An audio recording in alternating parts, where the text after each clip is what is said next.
Okay, is the screen visible to all? Yes, sir. Okay, just give me a second once more for manage permissions.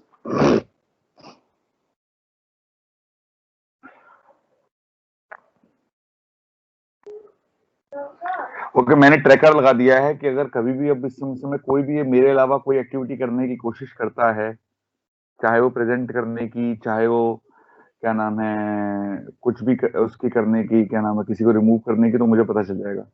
Please मत करना यार, फालतू में मुझे action लेना पड़ेगा, अच्छा नहीं लगेगा। ठीक है, चलो शुरू करते हैं। तो यहाँ तक हम लोग को कॉन्सेप्ट क्लियर था। फेजर डायग्राम का एक बार जल्दी से रिवीजन करते हैं। फेजर डायग्राम करेंगे तो सबको कॉन्सेप्ट क्लियर हो जाएगा। दोबारा फेजर डायग्राम ही उठाते हैं यहाँ से फिर से एक बार। फिगर उठा के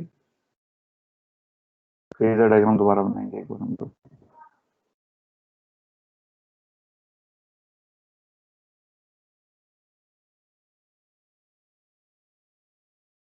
okay, let's check up the figure.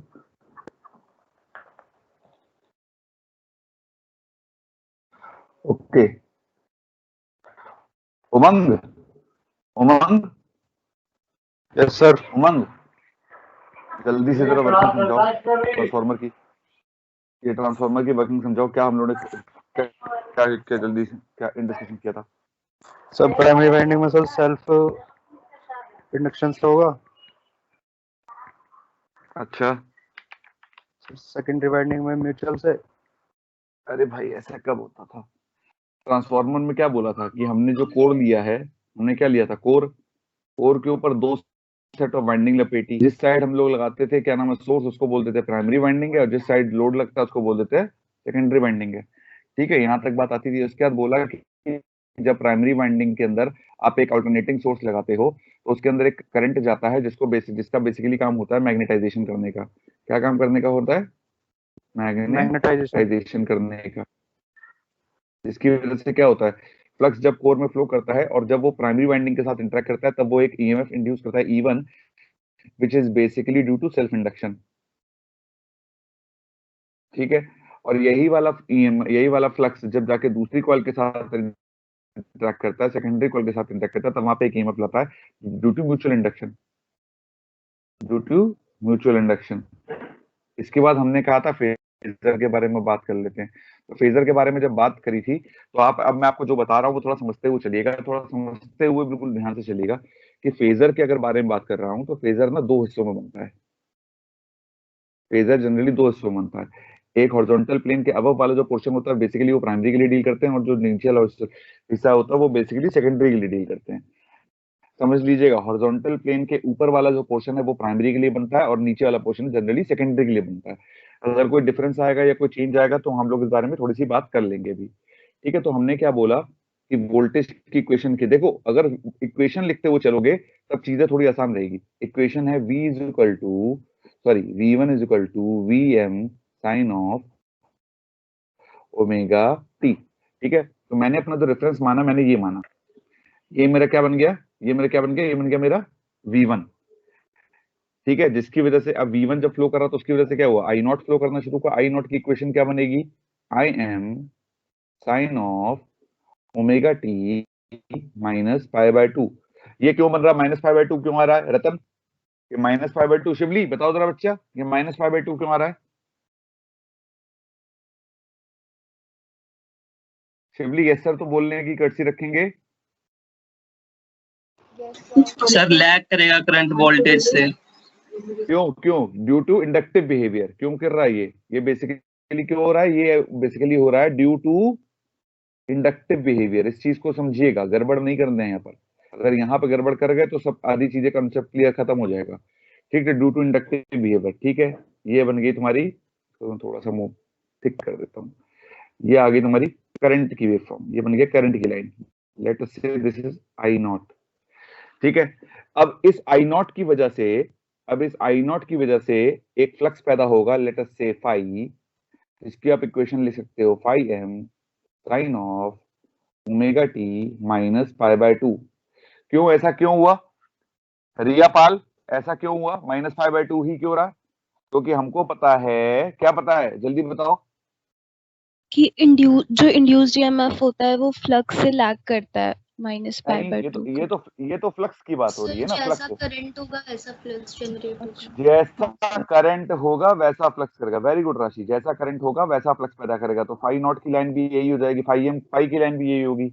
अब इस फाई के कारण दो ईएमएफ पैदा हो रहे हैं, इस फाई के कारण दो ईएमएफ पैदा हो रहे हैं, एक पैदा हो रहा है E1 और एक पैदा हो रहा है E2। ये कहां पे बनेंगे, ये कहां पे बनेंगे, ये कहां पे बनेंगे, जल्दी बताए, कोई भी बताओ, राशि बोलना बच्चे। सर सेकेंडरी में। सेकेंडरी वाले में। सेकेंडरी वाले में। सेकेंडरी वाले में बन गए, सेकंड अपोजिट बन गए। तो अगर हमने बोला ये रहा E1 और ये रहा E2, तो इसका तो सीधी सीधी बात है, दोनों एक फेज में क्यों है, E1 E2 दोनों के दोनों एक फेज में क्यों है, because they are induced by same flux, हाँ या ना, yes induced by same flux. ये कॉन्सेप्ट रखना। अगर देखो इतना कॉन्सेप्ट क्लियर है ना फेजर का, तो फेजर बनता चल जाएगा। अब अगली चीज यहीं से दिखाई क्या दे रहा है कि, अब ध्यान से देखना, यहीं से समझ में क्या क्या, यहां से कंक्लूजन में क्या क्या आ रहा है, तो चेक करिएगा। पहली चीज जो फेजर से नजर आ रही है वो ये समझ में आ रही है कि E1 opposes V1, opposes V1, गलत तो नहीं, पहला पॉइंट क्लियर है। E1 अपोजेज V1 दिखाई दे रहा है, V1 की लाइन ऊपर की तरफ है और E1 की लाइन कहाँ है, नीचे की तरफ। तो सीधी सीधी बात है, यहाँ पे कॉन्सेप्ट गड़बड़ तो नहीं दोस्तों, यहाँ तो दिक्कत, कॉन्सेप्ट गड़बड़ तो नहीं। चलो अगली अगली नो सर। अगली अगली चीज, E2 is equal to V2, E2 is equal to V2, मतलब E2 भी यही है और V2 भी यही है।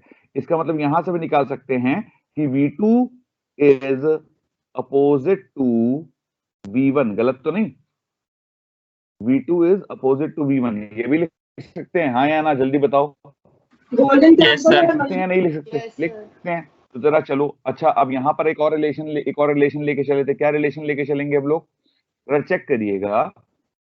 अगर मैं बोलता हूं कि E1 upon E2, E1 upon E2 is equal to T1 upon T2 is equal to A, गलत बात तो नहीं है। A क्या होता था, A क्या होता था, जल्दी बताओ, A क्या होता था, कौन बोलेगा, टर्न्स रेशियो बेटे, गड़बड़ नहीं करेंगे, क्या होता था, टर्न्स रेशियो, बहुत अच्छे, ठीक है। अब जरा यहीं से करते, उसके बाद अगला पॉइंट क्या था कि आइडियल ट्रांसफार्मर है तो E1 is equal to V1 हो जाएगा और E2 is equal to V2 हो जाएगा।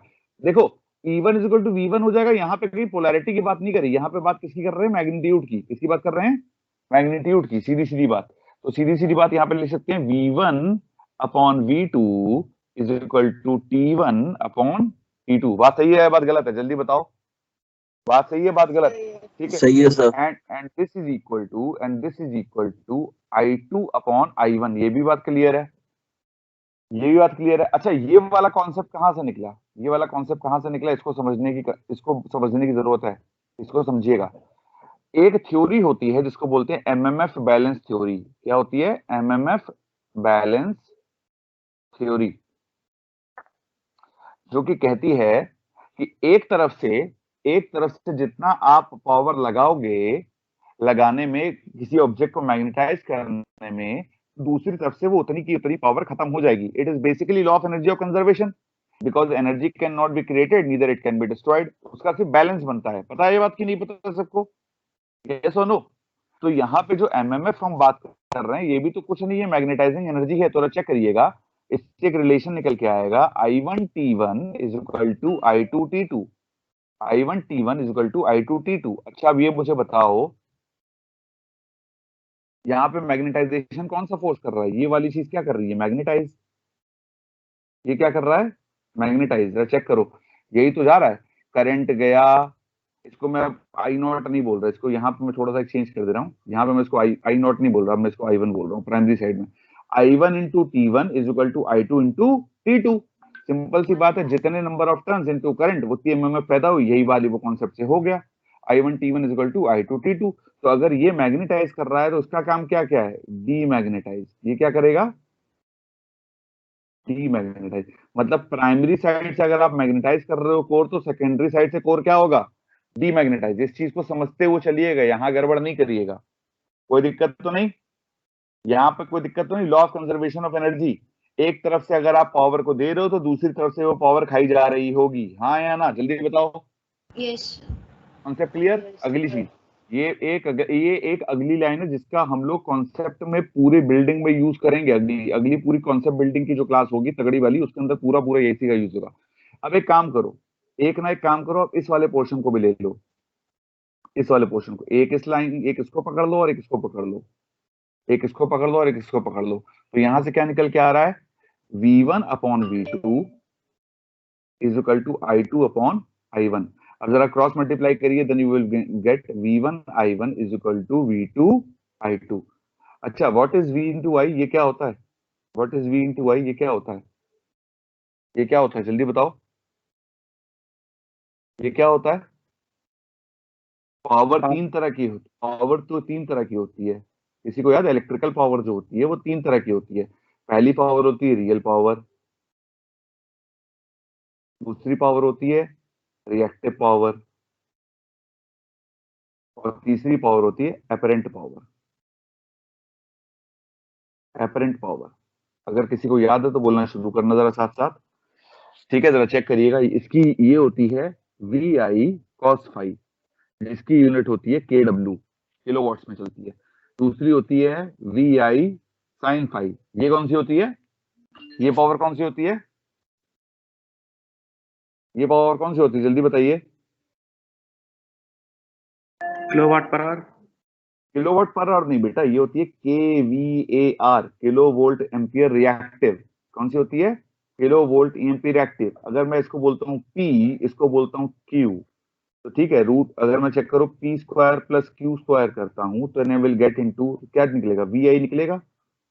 Root of P square plus Q square करूंगा तो VI निकल के आएगा, जरा चेक करो। ये cos square 5 plus sin square 5 equal to 1 हो जाएगा, तो VI का स्क्वायर बाहर आ जाएगा, तो अंडर रूट लोगों तो VI आ जाएगा। इसको बोल देते हैं एपरेंट पावर, और इसकी यूनिट होती है KVA। याद रखना, ये गड़बड़ मत करना, यहाँ पर सब लोग नाच जाते हैं कि KVA क्यों बोलते हैं। तो यूनिट जो पावर रेटिंग होती है ट्रांसफार्मर की, वो KVA में दी जाती है। किसमें दी जाती है? किसमें देते हैं? KVA में, याद रखिएगा। इसका मतलब सिंपल सी बात है, ट्रांसफार्मर के अंदर आपको इस पॉइंट पर आना पड़ेगा क्या, कि input VA is equal to output VA, क्योंकि ये वाला पोर्शन कौन था? सेकेंडरी का, और ये वाला पोर्शन कौन सा? प्राइमरी का। यहां तक कॉन्सेप्ट क्लियर? यहां तक कॉन्सेप्ट क्लियर? जल्दी बताइए, यहां तक कॉन्सेप्ट क्लियर? यस। अरे नहीं समझ में आ रहा तो बताओ मुझे, अभी मैं थोड़ा तेज चलने की कोशिश कर रहा हूं, जल्दी बताओ। नहीं समझ में आ रहा तो मैं स्लो हो जाऊंगा, जल्दी बताइए प्लीज।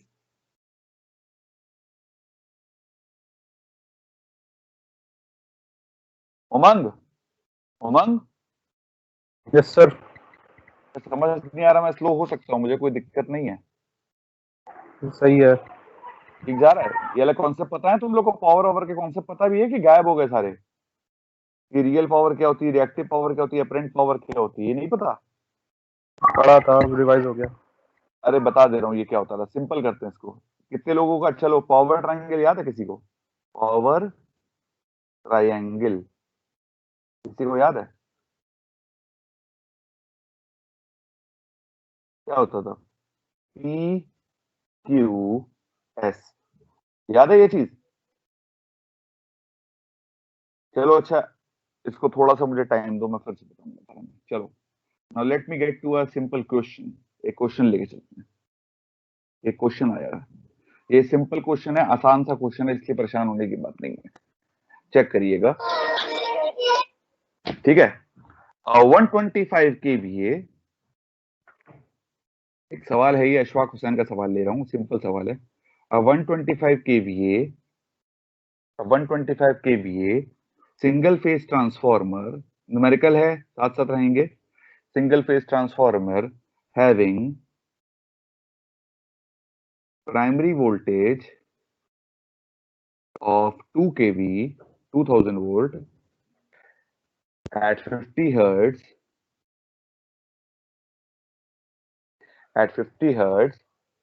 ठीक है? प्राइमरी वोल्टेज दिया गया है, T1 की वैल्यू दी गई है 182, T1 की वैल्यू दी गई 182 and T2 is equal to 40, T2 is equal to 40। Ritika, Ritika Ritika, Ritesh, Ritesh, Ritesh, Ritesh,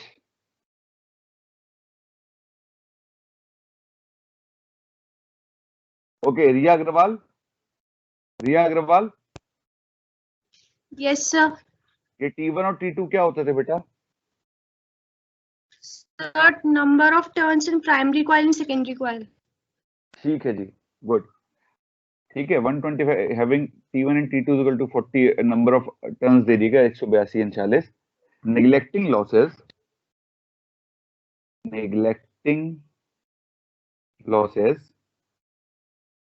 calculate. पहली चीज क्या कैलकुलेट करनी है? खूब सारी चीजें कैलकुलेट करने को आती है मशीन के नंबर पे, याद रखिएगा। Calculate full load primary and secondary current.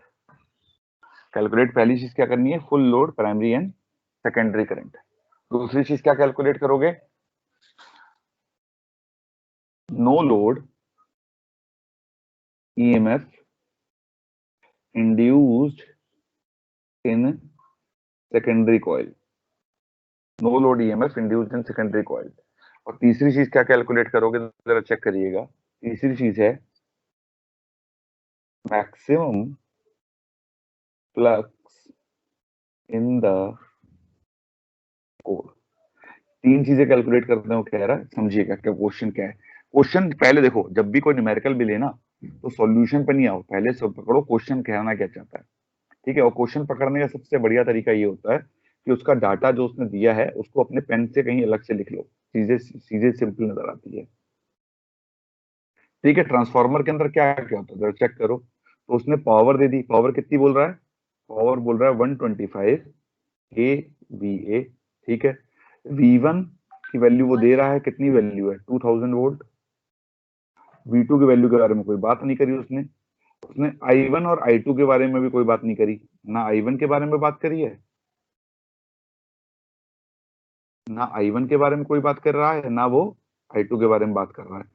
उसके बाद उसने अगली जो बात करी है वो सीधी सीधी बात करी उसने कि T1 क्या होगा। T1 की वैल्यू उसने 182 दे रखा है और T2 की वैल्यू दे रखा है सीधा सीधी 40। ओके, ओके जी, ओके। अब मुझे ये बताओ, हेलो बच्चों, राशि, Yes, sir. चलो शुरू करते हैं सवाल। अब ध्यान से देखना।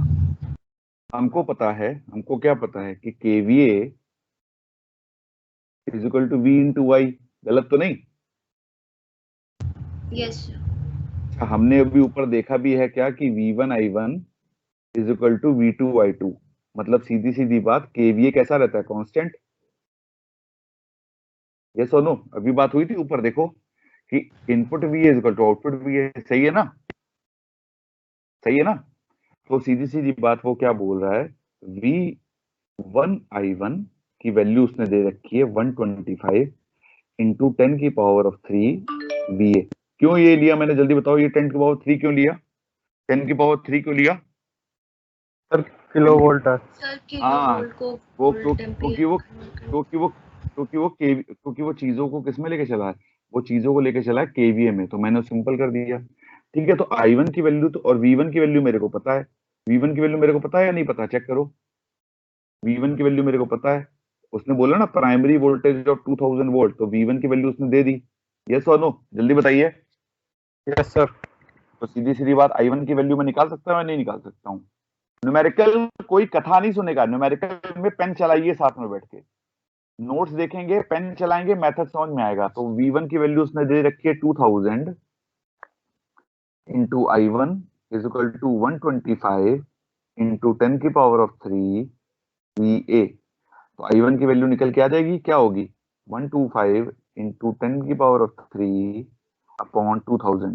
कितना आ रहा वैल्यू बताइए जरा, जल्दी बताइए। 62.5 सर। 62.5। 62.5। कौन बोला? रतन आप बोल रहे हो ना? Yes sir. यूनिट कौन बोलेगा बच्चे? बिना यूनिट के काम हो पाएगा क्या? Ampere sir. बिल्कुल सही, एम्पियर। ठीक है, तो पहला ऑप्शन निकल के आ गया। ठीक है जी, ये निकल के आ गया।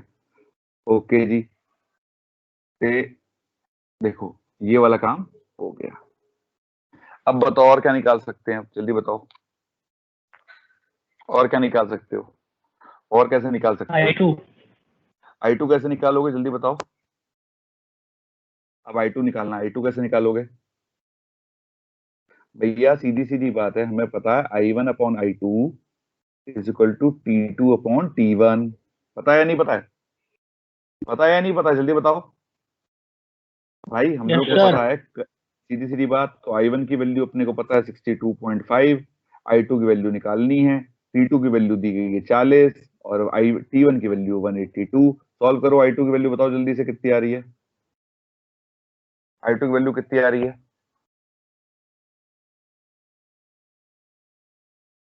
I2 की वैल्यू बताओ।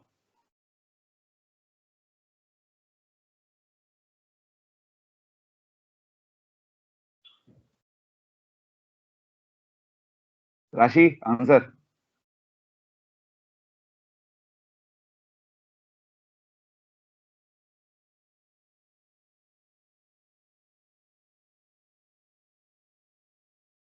उमंग आंसर। हेलो सर 13.736 नहीं हो एम्पियर। सकता, नहीं बेटा नहीं हो सकता, हो ही नहीं सकता मेरे हिसाब से। सर 284.37। सर 284. 284। 284.3 सही है। Yes sir. चलो I2 की वैल्यू ये आ गई, बहुत अच्छा है। चलो बहुत बढ़िया। तो अगर आप ध्यान से देखो तो आपने सवाल का पहला पोर्शन सॉल्व कर लिया। आपने क्या निकाला, full load primary and secondary current. ये वाला पोर्शन सॉल्व हो गया या नहीं हो गया, जल्दी बताइए। ये वाला पोर्शन सॉल्व हो गया या नहीं हो गया, जल्दी बताओ। Yes sir. हो गया सर। ठीक है, okay.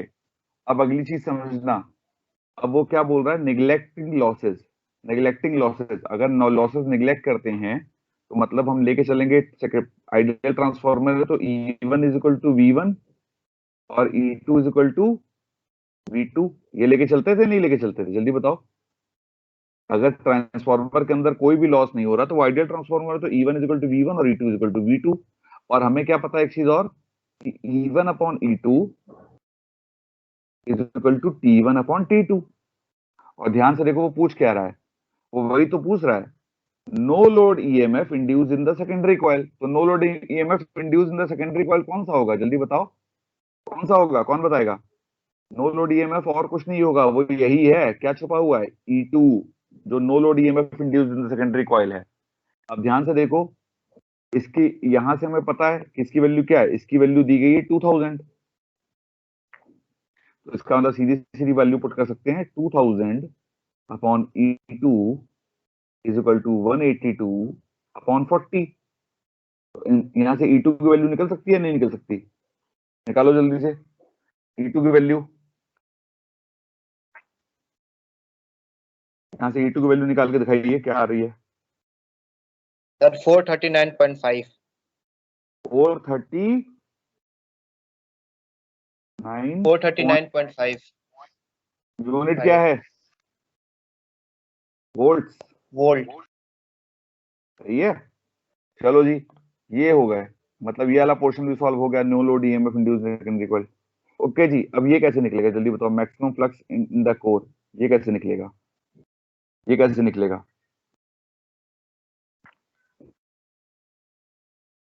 Maximum flux in the core, ये निकालना है।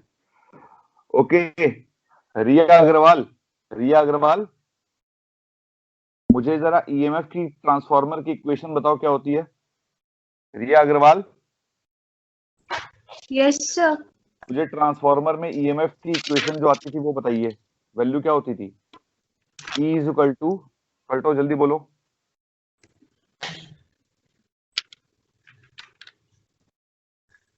सर 4.4 हाँ 4.44 5m FT। m into F into T. Okay, जरा चेक करो, अगर मैं बोलता हूं कि इसकी प्राइमरी साइड की इक्वेशन लिखनी है तो मैं लिखूंगा E1 is equal to 4.44 phi m into f into t1, यही तो लिखूंगा। यस और नो Yes. रिया? Yes, सही है। sir. अच्छा, वो निकालने को क्या क्या रहा है, वो निकालने को क्या क्या कर रहा है, वो तो मैक्सिमम फ्लक्स की बात कर रहा है, तो मैक्सिमम फ्लक्स कहाँ छुपा है, यही तो छुपा हुआ है। Yes, sir. यस और नो? तो इसका मतलब सीधी सीधी बात है, प्राइमरी साइडिंग में तुमको पता है, प्राइमरी साइडिंग में 2000 वैल्यू दी गई है, 2000 is equal to 4.44 into 5m। अच्छा, फ्रीक्वेंसी क्या दी गई, ऊपर चेक करो, फ्रीक्वेंसी 50 बोली गई है, hertz. 50 hertz. फ्रीक्वेंसी की वैल्यू दी गई है, ये दी गई है 50 हर्ट्ज, फ्रीक्वेंसी की वैल्यू दी गई है, मतलब it would B 50 into t1 की वैल्यू दी गई है 182। तो can we determine the value of phi m? इसकी Yes, वैल्यू हो sir. जाएगी 2000 divided by 4.44 into 50 into 182. Can somebody provide me a quick answer? Can somebody provide me a quick answer?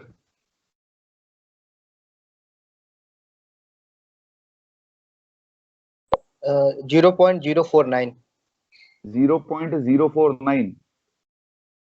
Yes, sir. Sumit, तुम answer आपने दिया है ना? किसने answer दिया है? Sir, Sandeep Gupta. Gupta ji, unit की बात नहीं करी, फिर से हम लोग यूनिट मिस कर रहे हैं बार बार। यूनिट क्या होती है? फ्लक्स की यूनिट होती है बेटे वेबर, भूल गए? फ्लक्स की Yes, यूनिट sir. क्या याद होती है. है? वेबर। Weber. ठीक है, ओके। तो भाई तीनों पोर्शन सॉल्व हो गए, तीनों पोर्शन सॉल्व हो गए, जरा चेक करिएगा क्लास। एक बार ये न्यूमेरिकल अपने मन में 2 मिनट एक बार देखिए, जरा इसको सुकून से बैठ के समझने की कोशिश करिएगा। न्यूमेरिकल देखिएगा, ये सिंपल न्यूमेरिकल है, ये 2 नंबर के में ऑब्जेक्टिव में कभी भी टपक सकता है इस तरह के सवाल। ठीक है, कोई दिक्कत तो नहीं?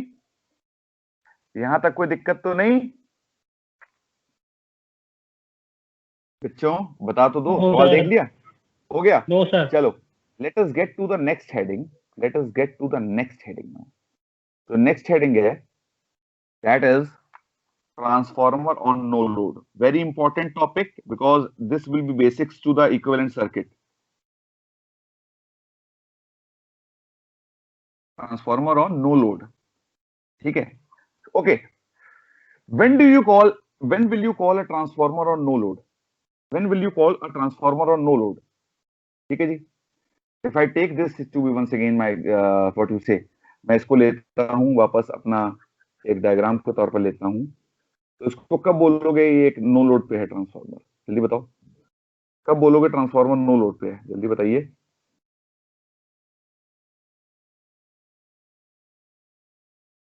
बच्चों बोलिए प्लीज।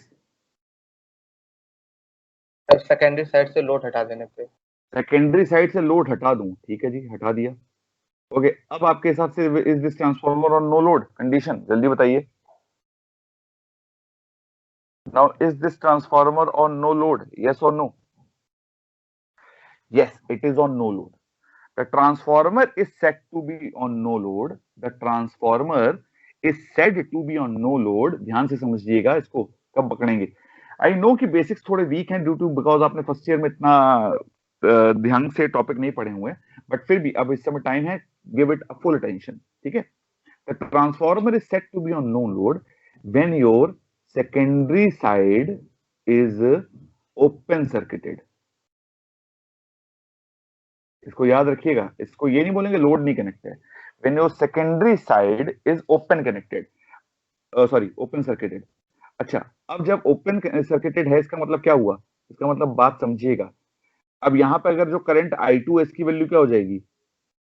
अगर मैं कहता हूं प्राइमरी करंट मेरा I1 है और सेकेंडरी करंट I1 है, I2 की वैल्यू कितनी हो जाएगी? जल्दी बताओ, जल्दी बताइए, जल्दी बताइए।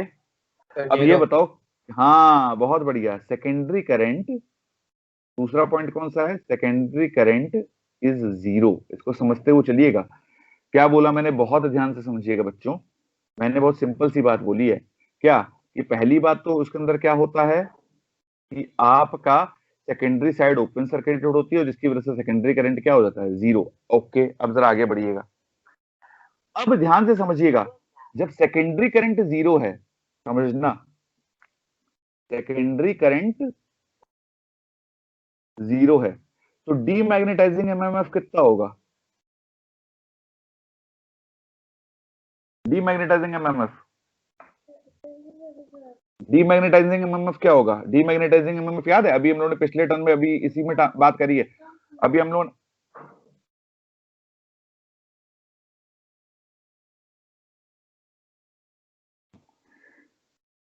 ठीक है, डीमैग्नेटाइजिंग एमएमएफ की बात अगर मैं करूं तो डीमैग्नेटाइजिंग एमएमएफ क्या लिखा था हम लोगों ने? अभी पिछले वाले पन्ने पे ही लिखा है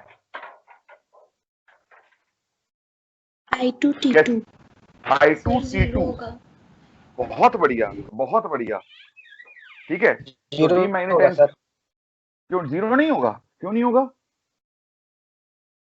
जल्दी बताओ, डीमैग्नेटाइजिंग एमएमएफ क्या होता था? I2T2 होता था। उसकी वैल्यू भैया I2 की वैल्यू 0 है तो उसकी वैल्यू 0 हो जाएगी। संदीप सही है? Concept clear? Yes sir. मतलब कि अब ध्यान से समझना, तुम एक तरफ से पावर दे रहे हो तो पावर खर्च नहीं होनी है। पावर खर्च नहीं होनी है तो मैग्नेटाइजिंग एमएमएफ बहुत कम चाहिए होगा, हाँ या ना? यस और नो? जल्दी बताओ। अगर डीमैग्नेटाइजिंग एमएमएफ 0 है तो सिंपल सी बात है, तो magnetising MMF required it would be very small. Yes और no? Yes sir. Will be very small. अब जरा समझना, मैग्नेटाइजिंग एमएमएफ क्या था? मैग्नेटाइजिंग एमएमएफ कौन सा था? जल्दी बताइए। I1 T1। बात सही है बात गलत? जल्दी बताओ। मैग्नेटाइजिंग एमएमएफ कौन सा था? I1 T1। अब जरा इस बात को समझते हुए चलिएगा। अब T1 तो फिक्स है ना, नंबर ऑफ टर्न्स तो फिक्स हो गए ना।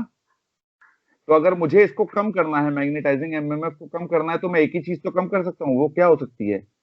I1। गलत तो नहीं भाई? हाँ यस या सर। ना? सही बात था। फिर से समझिएगा, sir. जब कोर मैग्नेट, जब मुझे, मेरा मेन टारगेट क्या था? कोर को मैग्नेटाइज करना। पहले जब लोड पे था तो क्या होता था? कोर इधर से मैग्नेटाइज होता था प्राइमरी तरफ से और सेकेंडरी तरफ से डीमैग्नेटाइज होता था।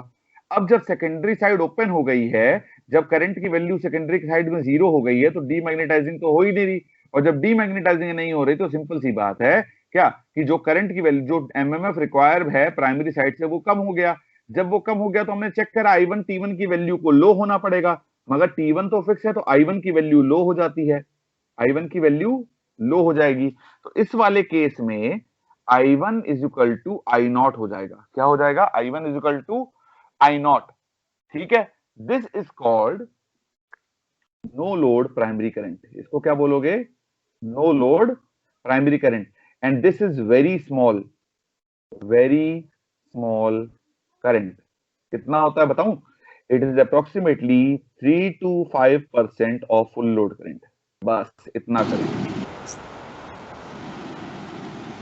3 to 5% of full load current. इतना कम करंट, मतलब पहले अगर 100 एम्पियर करंट लेता था तो अब 3 से 5 एम्पियर करंट लेगा, बस इतना। तो आप चेक करिए मैग्नेटाइजिंग करंट का रिक्वायरमेंट कितनी हो गई। तो इसका मतलब सिंपल सी बात आप पकड़े यहाँ पर कि I1 की वैल्यू स्मॉल हो जाएगी। कितनी हो जाएगी? Very small. कितनी? नो लोड प्राइमरी करंट के बराबर, which is a very small current. यहां तक कॉन्सेप्ट क्लियर? यहां तक कॉन्सेप्ट क्लियर? जल्दी बताओ। Yes sir. ठीक है, अच्छा जी। अच्छा, अब इस I0 को क्या क्या करना है? अब भैया देखो, सिंपल सी बात है, कोई कह रहा है कि मैं कुछ ताकत खा रहा हूं तो उस ताकत से वो करेगा क्या क्या। तो I0 करंट से उसको करना क्या क्या? I0 के काम क्या क्या है? जल्दी बताओ। I0 का काम क्या है? पहला काम ये है कि उसे कोर को मैग्नेटाइज करना है। क्या करना है? कोर को मैग्नेटाइज करना है। कोर को मैग्नेटाइज करना है, हाँ या ना? I0 का पहला काम क्या है? कि प्राइमरी एमएमएफ बना दे। प्राइमरी एमएमएफ बना के भैया कोर को मैग्नेटाइज कर दो। बात सही है बात गलत? जल्दी बताओ। बात सही है या बात गलत? ठीक है, दूसरी चीज समझो। दूसरा काम क्या है इसका? दूसरा काम इसको क्या है? दूसरा काम ये है, समझिएगा, अब किसी भी कोर की परमेबिलिटी इनफाइनाइट तो होती नहीं है। किसी भी कोर की परमेबिलिटी इनफाइनाइट तो होती नहीं है। तो क्या करेगा? ठीक है, तो वो क्या करेगा? ध्यान से सुनिए, ये लॉसेस को सप्लाई करेगा, लॉसेस को कॉम्पनसेट करेगा। मतलब जितनी ट्रांसफार्मर के अंदर लॉसेस हो रहे हैं उसको भी तो यही संभालेगा। अब लॉसेस कौन कौन से होते हैं जरा चेक करिएगा। लॉसेस कौन कौन से होते हैं? एक होता है पीएच, एक होता है पीई और एक होता है पीसीयू। कौन कौन से लॉसेस हो गए? जरा नाम बताइए कोई भी बंदा। Copper, hysteresis, AD. कॉपर ये होता है वाइंडिंग के अंदर, और ये दोनों होते हैं, हिस्टैरिसीस और एडी किसमें होते हैं? ये दोनों होते हैं कोर के अंदर। ठीक है, तो अब ध्यान से समझिएगा, तो आई नॉट का जो काम है, अगर मैं कह देता हूं, ध्यान से समझिएगा, अगर मैं कह देता हूं कि इसको निग्लेक्ट भी कर दो, वाइंडिंग लॉस को निग्लेक्ट भी कर दो, तब भी हिस्टैरिसीस और एडी करंट को निकल लिया आएगा।